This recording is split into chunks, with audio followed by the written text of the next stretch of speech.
ये कहानी है एक ऐसे इंसान की जो अब इंसान कम और मशीन ज्यादा बन चुका है। उसका शरीर किसी भी वक्त लोहे और मशीन में बदल सकता है। उसके हाथ घातक हथियार बन जाते हैं, एक हाथ प्लाज्मा गन में बदल सकता है, पीठ से छोटा मिसाइल लॉन्चर निकल आता है और आंखें ऐसे हाईटेक सेंसर बन जाती हैं जो दूर से ही किसी इंसान का पूरा डेटा स्कैन कर लें। अंदर से वो अब मांस और हड्डी का नहीं बल्कि मशीनों का बना हुआ है जो खुद को ठीक भी कर सकती हैं। उसके पास एक और खतरनाक ताकत है, वो अपने आसपास के हर इलेक्ट्रॉनिक डिवाइस को अपने माइंड से कंट्रोल कर सकता है। मोबाइल, टीवी, ऑनलाइन सिस्टम सब उसकी माइंड के इशारे पर चलने लगते हैं। कोई नहीं जानता कि वो असल में कौन है, बस इतना पता है कि जब भी वो स्क्रीन पर नजर आएगा किसी की मौत पक्की है। उसके पास कोई नजर आने वाला हथियार नहीं होता, लेकिन जैसे ही वो अपनी उंगली उठाता है सामने वाला इंसान गिर पड़ता है। शरीर में गोली जैसे छेद से खून निकलने लगता है, जबकि असल में कोई गोली चली ही नहीं होती। यही वजह है कि लोग उसे अब तक का सबसे डरावना कातिल मानते हैं। इनुयासुकी 98 साल का एक सीधा सादा मेहनती आदमी है। हाल ही में उसने अपने परिवार के साथ लोन पर एक नया घर लिया है, लेकिन घर छोटा और अंधेरा से भरा हुआ है, जिससे उसकी पत्नी और बच्चे खुश नहीं हैं। इनुयासुकी जितना हो सके अपने परिवार का ख्याल रखता है, लेकिन फिर भी घर वाले उसे नाकारा समझते हैं। ऑफिस में भी उसकी हालत अच्छी नहीं है। बॉस अक्सर सबके सामने डांट देता है क्योंकि उसके काम में गलतियां होती रहती हैं। कई बार की गलतियों के बाद बॉस ने उसे नौकरी से निकाल दिया। नौकरी जाने के बाद उसके सामने सबसे बड़ा सवाल था, घर का लोन कैसे भरेगा। लेकिन इससे भी बुरी खबर अभी बाकी थी। उसी दिन डॉक्टर ने रिपोर्ट देखकर बताया कि उसे कैंसर है और बीमारी पूरे शरीर में फैल चुकी है। उसके पास बस 3 महीने का वक्त बचा है। टूट चुके इनुयासुकी ने अपनी बेटी को फोन किया, लेकिन उसने कॉल नहीं उठाया। पत्नी ने भी फोन नहीं उठाया। घर लौटते वक्त उसने देखा कि कुछ गुंडे एक लड़के को लूट रहे हैं, लेकिन वो चुपचाप आगे बढ़ गया। रास्ते में बेटी मिल गई। उसने उसे कायर और कमजोर कह दिया। घर पहुंचकर वो अपनी बीमारी बताना चाहता था, लेकिन बेटी ने बीच में ही रोक दिया। उसने साफ कहा कि वो स्कूल की पेरेंट टीचर मीटिंग में न आए, क्योंकि दोस्तों को लगता है कि वो उसके पापा नहीं बल्कि दादा हैं। ये सुनकर इनुयासुकी का दिल टूट गया। वो बरामदे में चुपचाप बैठा था, तभी एक कुत्ता घर में आ गया। उसके गले में एक चिट्ठी बंधी थी जिस पर लिखा था, अगर ये कुत्ता मिले तो इसे अपना लो, इसका नाम हानाको है। इनुयासुकी ने उसे रखने का सोचा, लेकिन पत्नी ने मना कर दिया। मजबूरी में वो कुत्ते को पार्क में छोड़ने चला गया, लेकिन हानाको उसका पीछा करता रहा। तभी उसे एहसास हुआ कि इस वक्त उसकी जिंदगी में सिर्फ ये एक साथी है जो सच में उसकी परवाह करता है। पास ही हीरो नाम का एक लड़का बैठा था जो जिंदगी से तंग आ चुका था, क्योंकि रोज स्कूल जाते वक्त गुंडे उसका पैसा छीन लेते थे और वो कुछ कर नहीं पाता था। हीरो की जिंदगी भी इनुयासुकी से कम खराब नहीं थी। घर पर उसकी माँ गंभीर बीमारी से जूझ रही थी और पिता की पहले ही मौत हो चुकी थी। अब उसकी माँ ने दूसरी शादी कर ली थी और एक नया परिवार बना लिया था। एक दिन इनुयासुकी और हीरो दोनों अपने अपने हाल में परेशान थे। तभी आसमान में अचानक एक तेज रोशनी की किरण दिखाई दी, जिसने उनका ध्यान खींच लिया। वो देख ही रहे थे कि अचानक कोई चीज आकर जमीन पर गिरी और दोनों बेहोश हो गए। बेहोशी में उन्हें बस कुछ धुंधली परछाइयां गुजरती हुई नजर आईं। अगली सुबह इनुयासुकी उठा तो न हीरो कहीं था, न वो रहस्यमयी लोग। अजीब बात ये थी कि अब उसे बिना चश्मे के बिल्कुल साफ दिख रहा था। उसने इस पर ज्यादा ध्यान नहीं दिया और घर लौट आया। घर पहुंचा तो पत्नी ने ठंडे लहजे में पूछा, कल रात तुम नशे में स्टेशन पर सो गए थे क्या? इनुयासुकी सच बताना चाहता था कि वो नौकरी से निकाला जा चुका है, लेकिन हिम्मत नहीं जुटा पाया और चुप रह गया। नाश्ते की टेबल पर सब खा रहे थे, लेकिन उसे भूख नहीं थी। उसने बस सूप पी लिया, लेकिन उसका भी स्वाद अजीब लग रहा था। उसे बस प्यास लग रही थी तो वो बहुत सारा पानी पी गया। कमरे में लौटकर अचानक उसके हाथ से सफेद धुआं निकला। उसने जल्दी से अपनी शर्ट उतारी और देखा कि उसकी बांह के अंदर से एक हाईटेक बंदूक निकल आई है। फिर उसे अजीब सा एहसास हुआ और जो सूप उसने पिया था वो खुद ब खुद उसके मुंह से बाहर आ गया। उसने अपनी गर्दन दबाई तो उसका सिर चौड़ा हो गया और अंदर इंसानी दिमाग की जगह मशीनों का जाल नजर आया जो एक सेल्फ रिकवरी एनर्जी सिस्टम से चल रहा था। ये देख वो डर गया, लेकिन तभी उसकी पत्नी अंदर आ गई और वो तुरंत अपने सामान्य रूप में लौट आया। उसने हमेशा की तरह काम पर जाने का नाटक किया, लेकिन दिमाग में बस एक ही सवाल था, ये सब हो क्या रहा है। उसने खुद को समझाया कि शायद ये सब एक बुरा सपना है। उधर हीरो के साथ भी कुछ अजीब हो रहा था। वो भी मशीन जैसा बन गया था और समझ नहीं पा रहा था कि किस पर भरोसा करे। उसने अपने करीबी दोस्त होंडा को सब दिखाने का फैसला किया। उसने उंगली बंदूक की तरह उठाई और जैसे ही ट्रिगर दबाने का इशारा किया, सामने उड़ती एक चिड़िया अचानक गिर पड़ी। होंडा हैरान रह गया। फिर हीरो ने अपनी दूसरी ताकत दिखाई। वो बिना चाबी के दूर से कार स्टार्ट और कंट्रोल कर सकता था। आखिर में उसने होंडा को अपनी पीठ में लगा मिनी रॉकेट लॉन्चर और हाथ में छुपी बंदूक भी दिखा दी। होंडा का मुंह खुला का खुला रह गया। इधर इनुयासुकी को सड़क पर एक घायल चिड़िया मिली। ये वही चिड़िया थी जिसे हीरो ने मारा था। उसे देखकर इनुयासुकी ने उसे उठा लिया और अचानक उसकी आंखों में एक तरह का हीलिंग इंटरफेस नजर आया। बस कुछ सेकंड में चिड़िया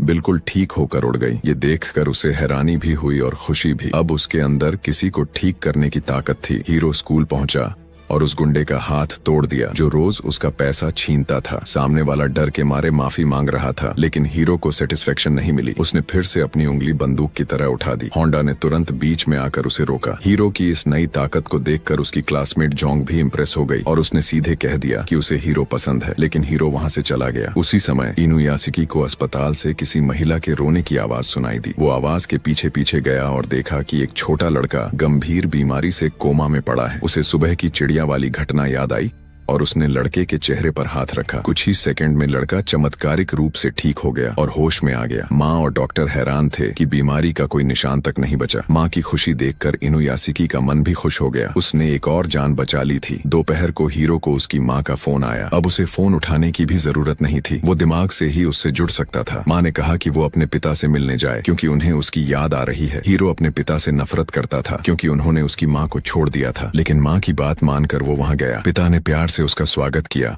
और परिवार के साथ खाने का न्योता दिया। बाहर से वो मुस्कुरा रहा था, लेकिन अंदर गुस्से से भरा था। ये खुशहाल परिवार असल में मेरी माँ का होना चाहिए था। उसने अपनी उंगली बंदूक की तरह उठाई और सबको मारने का मन बनाया, लेकिन फिर हाथ नीचे कर दिया। आखिर वो उसका पिता था और बच्चे बेगुनाह थे। जब वो वापस हो रहा था तब उसने पास के एक घर से हंसी की आवाज सुनी। ये आवाज उसे खटक गई। गुस्से में उसने उस घर में घुसकर पूरे परिवार को मार डाला। इधर इनुयाशिकी ने भी मदद की पुकार सुनी और बिना सोचे समझे आवाज का पीछा करते हुए घटनास्थल पर पहुंच गया। हालांकि पूरा परिवार मारा जा चुका था, इसलिए हीरो उन्हें बचा नहीं सका क्योंकि वह सिर्फ जिंदा लोगों को ही ठीक कर सकता था। जब उसने देखा कि वहां गवाह मौजूद हैं, तो उसने तुरंत अपना हाथ उठाया और इनुयाशिकी पर गोली चला दी। फिर मिसाइल सिस्टम चालू किया और उड़ गया। इनुयाशिकी ने हीरो का पीछा करने की कोशिश की, लेकिन तब तक बहुत देर हो चुकी थी। उसे एहसास हुआ कि यह वही लड़का था जिससे वह कुछ दिन पहले पार्क में मिला था। अगली सुबह हीरो ने बस अपने फोन की स्क्रीन पर हाथ फेरा और उसके खाते में अचानक 1 करोड़ रुपए आ गए। उसे खुद यकीन नहीं हुआ। उसी समय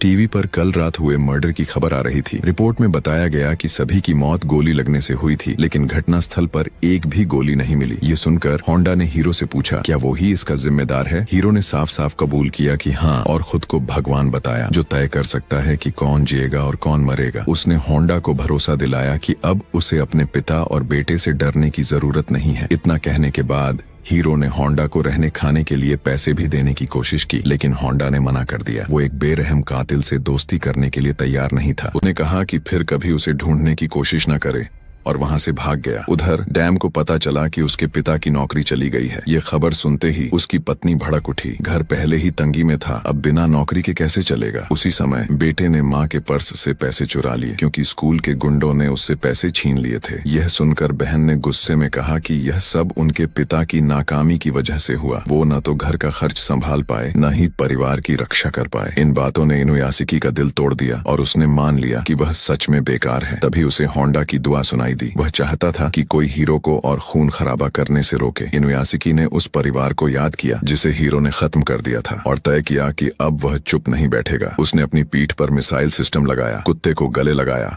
और सीधा पार्क की ओर उड़ गया। वहां उसने होंडा को सब कुछ बताया जो उस रात हुआ था। होंडा ने हीरो की पहचान बता दी। वह उसका क्लासमेट था। होंडा का मानना था कि जिस रात दोनों पर कुछ गिरा था, उसी वक्त एलियंस ने उनके शरीर को फिर से बनाया और उन्हें साइबॉर्ग बना दिया। उनकी यादें शायद किसी चिप में सेव थीं। अगर हीरो के पास इतनी खतरनाक ताकत है तो इनुयाशिकी के पास भी हो सकती है, और होंडा ने उसे इन्हें जगाने में मदद करने का फैसला किया। दूसरी तरफ हीरो घर पहुंचा तो उसकी माँ ने रोते हुए बताया कि उसे पैंक्रियाटिक कैंसर है जो फेफड़ों तक फैल चुका है और उसके पास बस 3 महीने बचे हैं। यह सुनकर हीरो टूट गया और माँ को गले लगा लिया। उसी वक्त उसकी हीलिंग पावर सक्रिय हो गई। अगली सुबह डॉक्टर ने स्कैन किया तो कैंसर का एक भी निशान नहीं था। माँ पूरी तरह स्वस्थ थी। हीरो हैरान भी था और खुश भी। उसने माँ से कहा कि अब पैसे की कोई चिंता नहीं, वो आराम से घूमने जाएं। लेकिन तभी पुलिस वहां मर्डर के सिलसिले में हीरो को पकड़ने आ गया। गिरफ्तारी से बचने के लिए वह भाग निकला। किसी ने रोकने की कोशिश की तो उसने हल्के से धक्का दिया, लेकिन पुलिस ने हथियार निकाल ली। हीरो ने उंगली से इशारा किया और पुलिस पर गोली चला दी। उनकी गोलियां उस पर बेअसर रहीं। माँ ये सब देखकर हैरान रह गयी। हीरो ने रॉकेट लॉन्च किया और उड़ गया। कुछ ही देर में उसके खिलाफ पूरे देश में वारंट जारी हो गया। यह खबर सुनकर सी तुरंत हीरो से मिलने आई और उसे अपने घर में छुपा लिया। वह अपनी बीमार दादी के साथ अकेली रहती थी तो हीरो जितने दिन चाहे वहां रह सकता था। इस बीच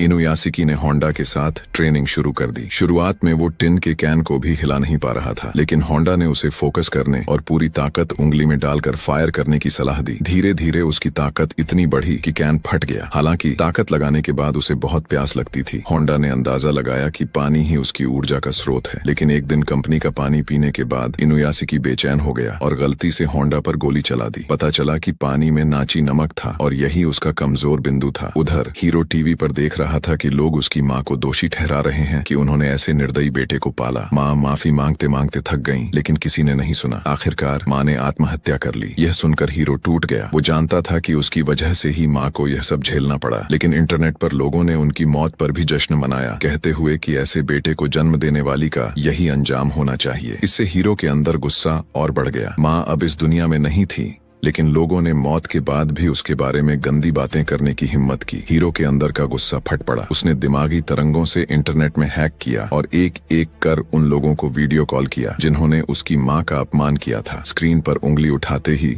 उसने उन्हें गोली मार दी, अपने घर बैठे ही। ये ताकत वाकई डरावनी थी। वो कहीं भी बैठे किसी को भी मार सकता था। अगली सुबह टीवी पर खबर आई, कई लोग गोली लगने से मारे गए, लेकिन किसी को भी गोली का खोल नहीं मिला। पुलिस को यकीन हो गया कि ये वही कातिल है जिसने पहले भी पूरे परिवार का सफाया किया था। उस रात सी ने नोटिस किया कि हीरो सो नहीं रहा था। अब हीरो ने छुपाने की जरूरत नहीं समझी और कबूल कर लिया कि ये हत्याएं उसी ने की हैं। उसने अपनी बाह में छिपी बंदूक भी दिखा दी, लेकिन सी ने कोई डर नहीं दिखाया। वो चुपचाप खड़ी रही। हीरो ने उसे गले लगाया और आसमान में उड़ गया, मानो परखना चाहता हो कि सच में उससे नहीं डरती। लेकिन सी ने सिर्फ इतना कहा, मुझे डर है कि तुम मुझे छोड़ दोगे। यह सुनकर हीरो को महसूस हुआ कि सी उसे ईमानदारी से जुड़ी हुई है। उसने वादा किया कि वो उसे कभी नहीं छोड़ेगा और उसे घर वापस ले आया। थोड़ी देर बाद सी पानी पीने किचन गई, लेकिन तभी एक स्पेशल टास्क फोर्स घर में घुस आई और गोलीबारी शुरू कर दी। हीरो तुरंत सी को बचाने के लिए दौड़ा और गोलियों की बौछार के बीच पूरी फोर्स को मार डाला, लेकिन 2 गोलियां सी को लगीं और वो वहीं मर गई। उसकी बूढ़ी दादी भी मारी गई। गोलियां थमने की आवाज सुनकर बाहर खड़ा कमांडर समझा कि हीरो मारा गया है, लेकिन तभी हीरो आसमान में उड़ा और कसम खाई कि अब वो जापान से बदला लेगा। अगले दिन इनुयासिकी ने टीवी पर सुना कि कातिल अब भी आजाद घूम रहा है। उसने परिवार से कहा कि तुरंत फोन बंद कर दें, लेकिन किसी ने उसकी बात नहीं मानी। उसी समय उसकी बेटी और दोस्तों की क्लास जापान की सबसे ऊंची बिल्डिंग में चल रही थी। तभी हीरो ने मीडिया सिस्टम हैक किया और स्क्रीन पर आकर कहा, मैं जापानी सरकार से बदला लेने आया हूँ। यहाँ मौजूद हर किसी को मार दूंगा। शुरू में लोगों को लगा कि ये मजाक है, लेकिन जैसे ही उसने हमला शुरू किया, जो लोग लाइव देख रहे थे वो गिरते चले गए। पूरा शहर अफरा तफरी में था। कोई भी इंटरनेट से जुड़ा डिवाइस अब उसकी बंदूक बन सकता था। हीरो को एहसास हुआ कि कोई और भी उसके जैसा है और उसे बाहर लाने के लिए उसने ऊंची ऊंची इमारतों पर मिसाइलें दागी। इनुयासिकी ने मिसाइलों का ट्रैक पकड़कर उसका ठिकाना ढूंढ लिया और उसे रोकने की कोशिश की, लेकिन हीरो ने उसकी बात नहीं मानी। इनुयासिकी ने मजबूर होकर पहले गोली चलाई और फिर उड़ गया। गुस्से में हीरो ने उसका पीछा किया। इनुयासिकी अभी उड़ान में माहिर नहीं था। कई इमारतों से टकराने से बाल बाल बचा। हीरो ने उसके पीछे पीछे कई मिसाइलें दागी। इनुयासिकी ने लगभग सभी से बचाव कर लिया, लेकिन एक मिसाइल उस बिल्डिंग से टकरा गई जहाँ उसकी बेटी थी। भागते भागते उसे बेटी की मदद की पुकार सुनाई दी। वो ईंटों के नीचे फंस गई थी और बुरी तरह घायल थी। इनुयासिकी ने लेजर आंखों से बिल्डिंग स्कैन की। लोकेशन मिलते ही बेटी को बचाने के लिए दौड़ पड़ा, लेकिन हीरो उसे मारने पर अड्डा था ताकि वो अकेला रह जाए। लड़ाई के बीच एक गोली इनुयासिकी को दूर जा फेंकती है। तभी एक हेलीकॉप्टर मौके पर पहुंचता है। रिपोर्टर लाइव कवरेज कर रहा था। इनुयासिकी ने लोगों को बचाने की कोशिश की, लेकिन हीरो ने हेलीकॉप्टर को बिल्डिंग से टकरा दिया। रिपोर्टर वहीं मारा गया। आखिर में सिर्फ 2 लोग जिंदा बचे। इनुयासिकी ने उसे समझाने की कोशिश की, रुक जाओ, ये सब बंद कर दो, लेकिन हीरो बोला, तुम इन इंसानों की इतनी परवाह क्यों करते हो? उन्होंने तुम्हें दिया ही क्या है? हम दोनों अब एक जैसे हैं। वो नीच लोग नहीं। इनुयासिकी के पास कोई जवाब नहीं था। थोड़ी देर लड़ाई के बाद इनुयासिकी थक गया और पानी पीने लगा। उसने चालाकी से अपनी बोतल में छेद कर दिया और खारे पानी की एक दूसरी बोतल निकाली। हीरो ने बिना सोचे समझे वो पानी पी लिया और खुद को ऊर्जा से भरा हुआ महसूस किया, लेकिन उसे पता नहीं था कि ये उसकी कमजोरी है। हीरो पूरी ताकत से इनुयासिकी का पीछा कर रहा था, उसे मारने के इरादे से। अपनी जान बचाने के लिए इनुयासिकी सीधा वायुमंडल पार करके अंतरिक्ष तक उड़ गया, लेकिन हीरो ने आखिरकार उसे पकड़ ही लिया। जब वह इनुयासिकी को खत्म करने ही वाला था, तभी उसके शरीर में तेज दर्द उठा। ये उसी खारे पानी का असर था जो कुछ देर पहले उसे पीना पड़ा था। मौका देखते ही इनुयासिकी ने तुरंत अपना हथियार एक्टिवेट किया और हीरो पर गोली चला दी। गोली लगते ही कई बैलिस्टिक मिसाइलें धरती पर गिर पड़ी, जिससे उसे अपनी बेटी को बचाने का वक्त मिल गया। वो तुरंत बिल्डिंग में पहुंचा और देखा कि बेटी थकी हुई थी लेकिन जिंदा थी। दोनों एक दूसरे से लिपट कर रो पड़े, लेकिन राहत ज्यादा देर नहीं टिक पाई। हीरो फिर आ गया और इनुयाशिकी को जोर से लात मारी। उसने ठंडी नजरों से उसकी ओर उंगली उठाई और फायर कर दिया। इनुयाशिकी दौड़ा, लेकिन देर हो चुकी थी। दामा को गोली लग गई। इसके बाद हीरो ने बेरहमी से इनुयाशिकी को पीटना शुरू कर दिया। उम्र और ताकत का फर्क साफ था। बूढ़ा इनुयाशिकी युवा हीरो के सामने टिक नहीं पा रहे थे। मारपीट के दौरान हीरो ने देखा कि इनुयाशिकी के सिर के अंदर मांस और खून की जगह मशीनें हैं। वो दामा की ओर देखकर बोला, देखो, तुम्हारे पिता इंसान नहीं है, इनके अंदर खून भी नहीं है। दामा हैरान थी, लेकिन फिर भी अपने पिता के लिए दुखी थी। हीरो अभी भी संतुष्ट नहीं था। उसने दामा को पकड़कर सीढ़ियों से नीचे फेंकने की धमकी दी। वो इनुयाशिकी को साबित करना चाहता था कि इंसान उसकी नजरों में किसी काम के नहीं है। लेकिन इनुयाशिकी अलग था। भले ही उसका शरीर मशीन बन चुका था, लेकिन उसका दिल अब भी इंसानियत और दया से भरा था। वो हीरो के इन कामों को कभी सही नहीं मान सकता था। जब वो हीरो की तरफ नहीं झुके तो गुस्से में हीरो ने दामा को सीढ़ियों से नीचे फेंक दिया। अपनी बेटी को खतरे में देखकर इनुयाशिकी का गुस्सा फट पड़ा। उन्होंने अपने सिर के एनर्जी कोर को मैक्स पावर पर कर दिया और पूरी रफ्तार से हीरो की ओर लपका। इस बार उनका शरीर सुपर मटेरियल में बदल चुका था। बेटी को सुरक्षित पाकर इनुयाशिकी को और लोगों को बचाने की ताकत मिली। दामा अब भी अपने पिता के इस रूप को देखकर हैरान थी। आखिर में पुलिस को हीरो का शव नहीं मिला, सिर्फ एक खास धातु का टुकड़ा बरामद हुआ। असल में हीरो जिंदा था। वो एक अपंग हाथ के साथ होंडा के घर में छुपा था। उसके अंदर के बुरे विचार अब खत्म हो चुके थे। वो बस अपने सबसे अच्छे दोस्त को अलविदा कहकर जाना चाहता था। इनुयाशिकी का परिवार अब पहले की तरह सामान्य जीवन जी रहा था, लेकिन दामा की नजरों में उसके पिता बदल चुके थे। वो अब उन्हें कमजोर बूढ़े की तरह नहीं, बल्कि एक नेक और बहादुर सुपर हीरो की तरह देखती थी। तो कैसी लगी आपको मेरी एक्सप्लेनेशन, कमेंट करके जरूर बताएं। और अगर वीडियो पसंद आई हो तो लाइक करके चैनल को सब्सक्राइब करें।